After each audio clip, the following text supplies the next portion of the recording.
Assalamualaikum warahmatullahi wabarakatuh. Saya Riri Zania Laksana ingin menjelaskan apa itu wartawan, reporter, dan wawancara.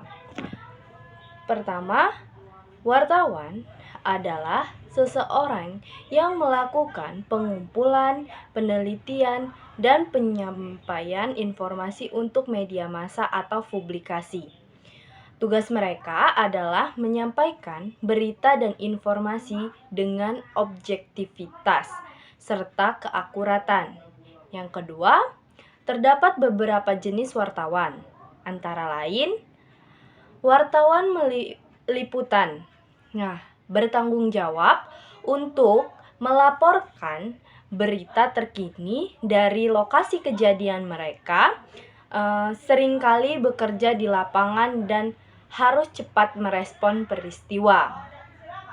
Yang kedua, editor berita. Editor berita ini bertanggung jawab untuk mengedit, menyusun, dan memilih berita yang akan dimuat mereka, memastikan keakuratan dan kualitas berita sebelum disiarkan. Yang ketiga, wartawan investigasi. Fokus pada penyelidikan mendalam terhadap suatu topik atau kasus. Mereka mencari informasi yang mungkin tidak terungkap secara umum untuk mengungkapkan fakta yang lebih dalam. Yang keempat, wartawan, kolumnis, menulis opini atau analisis pribadi mengenai berbagai isu. Mereka memberikan pandangan subjektif dan dapat menciptakan diskusi. Yang kelima, wartawan foto. Mengabdikan peristiwa melalui gambar. Mereka memiliki keahlian dalam memilih momen yang menarik untuk disampaikan melalui visual. Yang keenam, wartawan olahraga.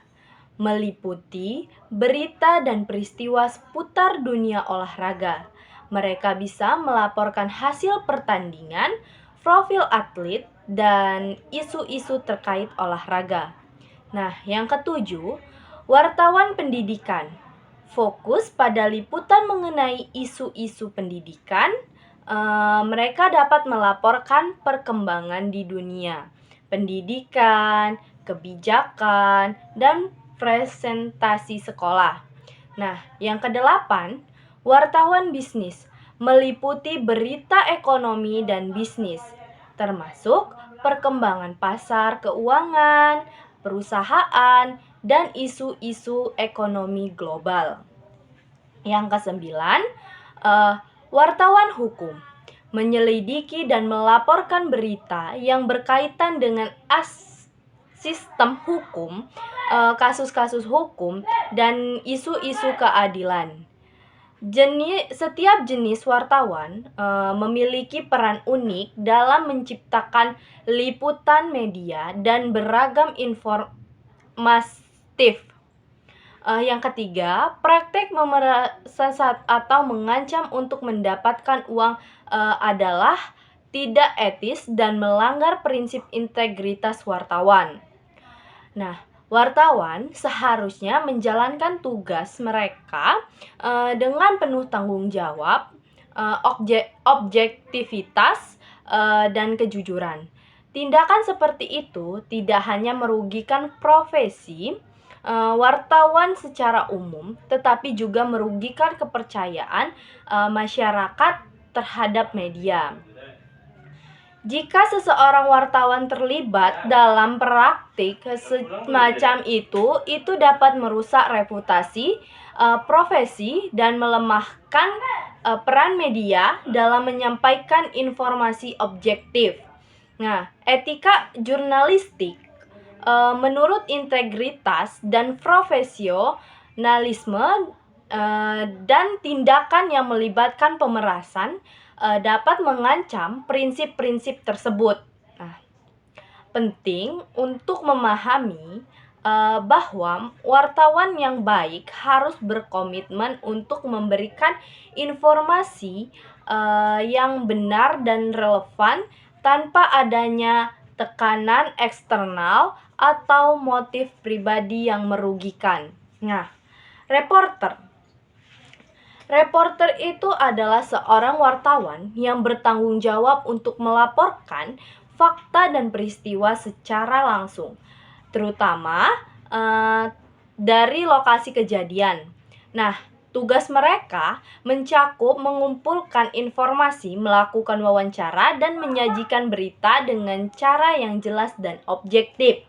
Nah, reportase adalah jenis liputan yang dilakukan oleh reporter. Ini mencakup penyampaian berita secara mendalam dengan memberikan gambaran yang komprehensif dan detail mengenai suatu peristiwa atau isu. Reportase biasanya melibatkan investigasi, wawancara dengan sumber terkait, dan pendekatan yang lebih terperinci untuk memberikan pemahaman yang lebih baik kepada pembaca atau pemirsa. Nah, yang keempat, tugas seorang reporter melibatkan beberapa aktivitas antara lain: 1. Melakukan riset, meneliti topik atau kejadian yang akan dilaporkan untuk memahami konteks dan mendapatkan informasi yang akurat. Nah, yang kedua, wawancara.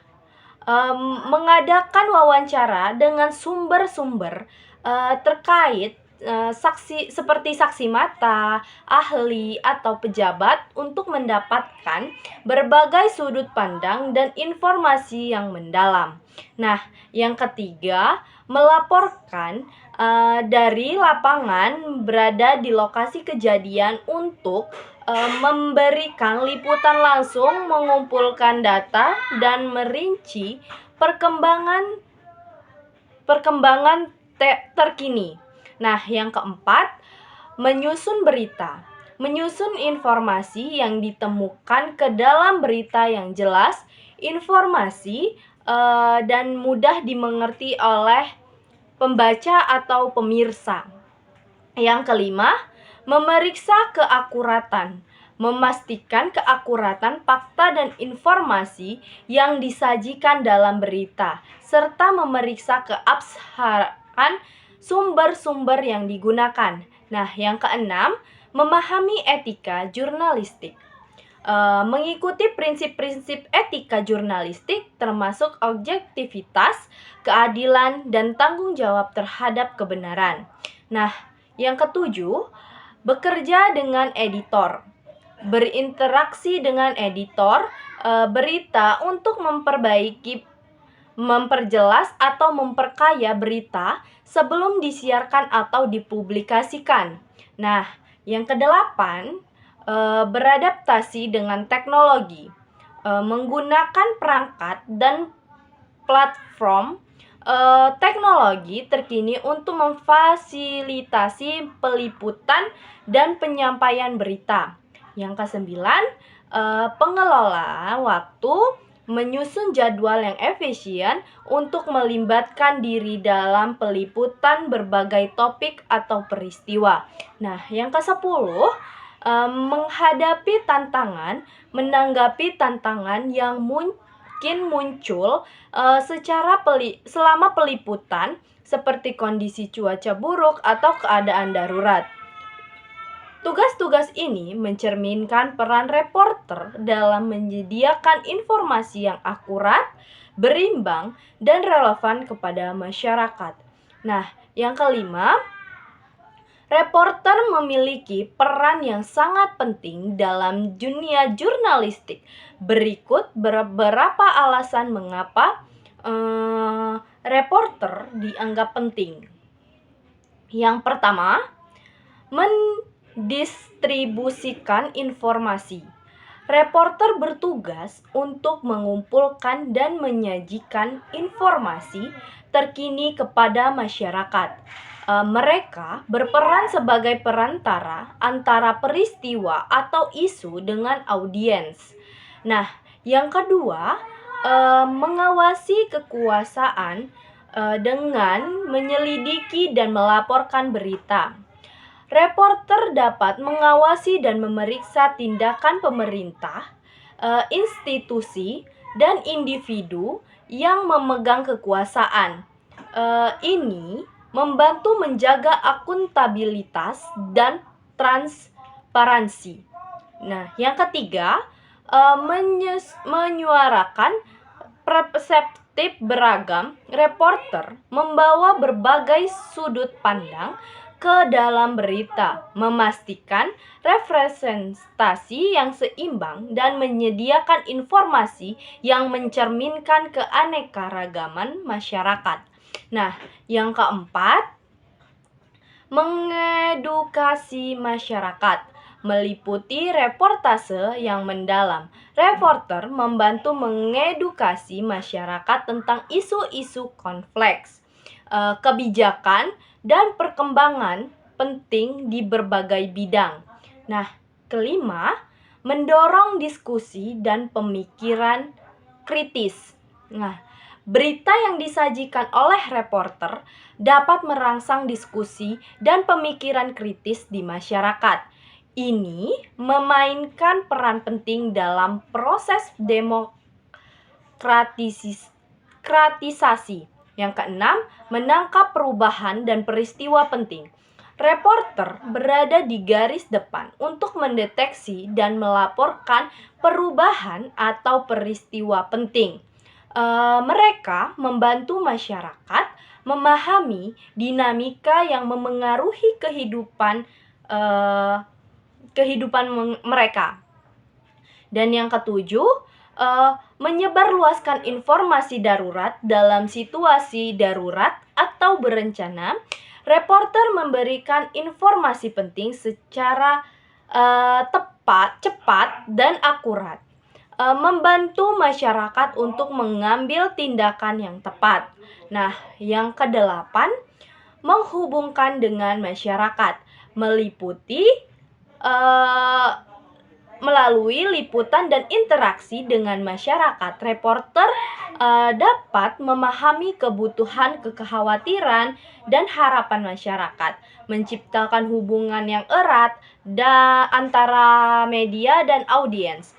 Dengan peran ini, reporter memiliki pilar utama dalam menjaga fungsi media sebagai penjaga kebenaran, pembawa informasi, dan mendukung proses demokrasi. 6. Prosedur dalam berwawancara melibatkan beberapa tahap yang dirancang untuk mendapatkan informasi yang relevan dan akurat. Berikut langkah-langkah umum dalam prosedur berwawancara. Yang pertama, penyelidikan dan riset. Berikut wawancara, pelajari sebanyak mungkin tentang subjek atau topik yang akan dibahas. Ini membantu Anda membuat pertanyaan yang lebih terarah. Yang kedua, menentukan tujuan wawancara. Tentukan tujuan wawancara Anda. Apakah Anda mencari informasi mendalam, mendapatkan sudut pandang tertentu, atau menggali opini dan pengalaman? Nah, yang ketiga, pilih sumber dan skenario wawancara. Tentukan siapa yang akan diwawancarai, dan pilih lingkungan yang sesuai skenario dan suasana yang ramah dapat membuat responden lebih nyaman. Nah, yang keempat, membuat daftar pertanyaan. Susun daftar pertanyaan terstruktur dan terarah. Mulailah dengan pertanyaan terbuka untuk merangsang percakapan dan kemudian fokus pada pertanyaan yang lebih spesifik. Nah, yang kelima, memperkenalkan diri, menjelaskan tujuan. Saat memulai wawancara, memperkenalkan diri Anda, jelaskan tujuan wawancara, dan berikan informasi tentang cara hasil wawancara akan digunakan. Nah, yang keenam, membangun koneksi dan kepercayaan. Lakukan percakapan awal untuk membangun hubungan dan kepercayaan. Ini dapat membantu responden merasa lebih nyaman. Berbagai informasi. Nah, yang ketujuh, mendengarkan dengan aktif, mendengarkan dengan penuh perhatian saat responden berbicara. Hindari interupsi dan berikan sinyal bahwa Anda memahami atau ingin mengetahui lebih lanjut. Nah, yang kedelapan, bertanya dengan bijak. Ajukan pertanyaan dengan bijak dan tanggap terhadap responden. Gunakan pertanyaan tindak lanjut untuk mendapatkan klarifikasi atau informasi tambahan. Nah, yang kesembilan, mengatasi hambatan atau ketidaknyamanan. Jika Anda hambatan atau ketidaknyamanan, tanggapi dengan empati dan hindari tekanan. Pastikan responden merasa aman dalam berbagai informasi. Nah, yang ke-10, menutup wawancara dengan ringkasan dan terima kasih. Akhiri wawancara dengan merangkum poin-poin penting yang dibahas. Sampaikan terima kasih kepada responden atas waktu dan kontribusinya. Yang 11, merekam atau mencatat catatan jika diizinkan rekam wawancara atau buat catatan yang akurat selama proses berlangsung. Ini membantu memastikan bahwa informasi tidak terlewat. Nah, 12, menyusun dan meninjau hasil wawancara. Setelah wawancara, susun hasil wawancara dengan rapi dan tinjau kembali untuk memastikan bahwa informasi yang diperoleh akurat dan sesuai dengan tujuan wawancara. Prosedur ini dapat disesuaikan tergantung pada konteks dan tujuan wawancara. Namun, prinsip dasarnya tetap menjadi panduan untuk mendapatkan hasil yang efisien. Nah, yang ketujuh, beberapa masalah yang sering terjadi dalam proses wawancara melibatkan berbagai aspek baik dari sisi pewawancara maupun responden. Berikut beberapa masalah umum yang dapat muncul. Yang pertama, ketidaknyamanan responden. Mungkin mereka tidak nyaman atau cemas selama wawancara, yang dapat memengaruhi kualitas dan perlengkapan jawaban mereka. Nah, yang kedua, bias pewawancara. Pewawancara dapat membawa bias mereka sendiri ke dalam wawancara, baik secara sadar maupun tidak sadar. Ini dapat memengaruhi pertanyaan yang diajukan, interpretasi jawaban atau cara mengelola wawancara. Yang ketiga, ketidakjelasan tujuan wawancara. Jika tujuan wawancara tidak dijelaskan dengan baik responden, hal ini dapat menyebabkan ketidakpahaman dan membuat mereka ragu-ragu dan enggan berbagi informasi. Nah, yang keempat, kurangnya persiapan pewawancara. Pewawancara yang kurang mempersiapkan diri dapat mengakibatkan pertanyaan yang tidak terarah, tidak relevan, atau kehilangan kesempatan untuk mendalam pada topik tertentu. Yang kelima, kesalahan dalam pertanyaan. Pertanyaan yang ambigu, ganda, atau terlalu rumit dapat menyulitkan responden dalam memberikan jawaban yang akurat. Nah, yang keenam, kesulitan mempertahankan fokus. Baik pewawancara maupun responden dapat kehilangan fokus pada topik yang seharusnya dibahas. Nah, sehingga mengurangi efektivitas wawancara.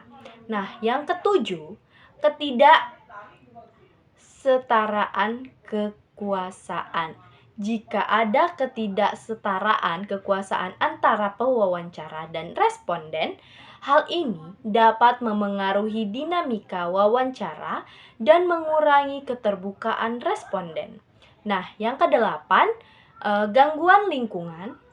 Gangguan seperti kebisingan, interupsi, atau lingkungan yang tidak nyaman dapat mengganggu jalannya wartawan dan mengurangi kualitas informasi yang diperoleh. Yang kesembilan, ketidakjelasan penggunaan data. Jika tujuan penggunaan data tidak dijelaskan dengan baik kepada responden, maka mereka mungkin ragu-ragu untuk memberikan informasi atau berbagai pengalaman mereka. Nah, yang ke-10, masalah teknis.